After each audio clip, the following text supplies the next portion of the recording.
ख़ामोशी वारो इंसान रब खे ॾाढो प्यारो हूंदो अथव। अल्लाह पाक जे प्यारे हबीब मोहम्मद रसूल करीम सल्लल्लाहु अलैहि वसल्लम जन जो फरमान आहे त ख़ामोशी हिकु अल्लाह जी वॾी ख़ूबसूरत नेमत अथव। रब अता सभिनीनि खे कई आहे, पर तव्हां पंहिंजे दिलि ऐं दिमाग़ में शैतान इब्लीस जा विसविसा रखी वेठा आहियो। उहा ख़ामोशी तव्हां वटि हाणे बि मौजूदु आहे, पर तव्हांखे यूज़ करणु नथी अचे। जेको इंसानु ख़ामोशी रखंदो न पाण खे, उहो साम्हूं वारनि जे धोखनि खां बची वेंदो। जेको इंसानु पाण खे ख़ामोश रखंदो न, दुश्मन जे वार खां बि बची वेंदो।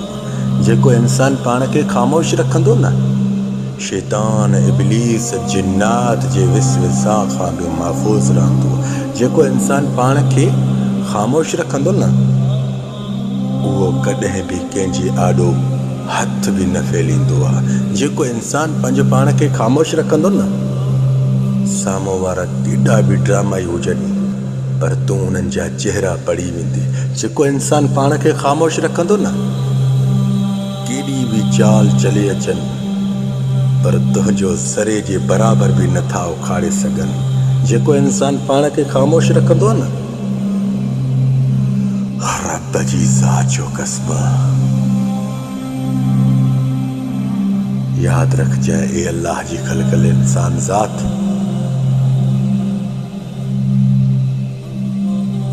कंहिं बि महफ़िल में वेंदे या गाॾियुनि में सैर ऐं सफ़र कंदे रब जा मौजज़ा तूं तस्वर में ॾिसंदे। तस्वर में ख़ामोशी हिकु अल्लाह जी नेमत आहे। अल्लाह जे प्यारे हबीब मोहम्मद रसूल करीम सल्लल्लाहु अलैहि वसल्लम जन जो फरमान आहे, ख़ामोशी बि अल्लाह जी नेमत आहे। ख़ामोशी इंसान अख़्तियार करे उहो इबादत में आहे। यादि रखो, ख़ामोशी उन इंसान जे मथां जल्दी ईंदी आहे जेको इंसान हर इंसान खे भलो सम्झे। भलो इंसान सभिनीनि खे भली नज़र सां ॾिसंदो। ॿियो नंबर, ठग इंसान सभिनीनि खे पाण जहिड़ो सम्झंदो।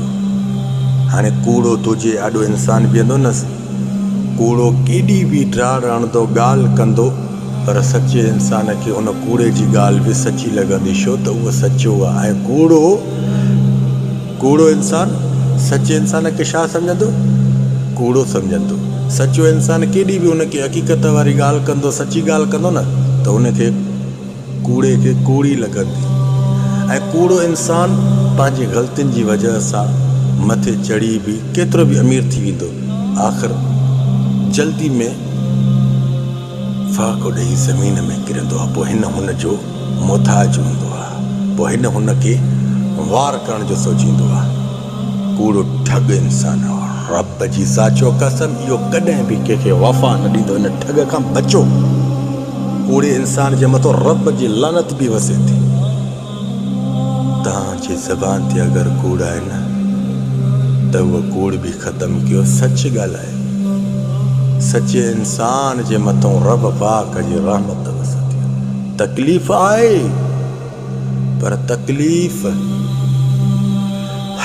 है रब लालमीन उन तकलीफ़ खे बि ईअं सम्झो ख़ुशहाली करे छॾींदई। यादि रख, सचे इंसान सां अल्लाह जी मदद हूंदी अथई। ऐं कूड़ा इंसान हमेशह दरबदर ऐं ज़लील थींदे बि ॾिठा थी मैं। जज़ाइकल्लाह ख़ैर। मां सलाम।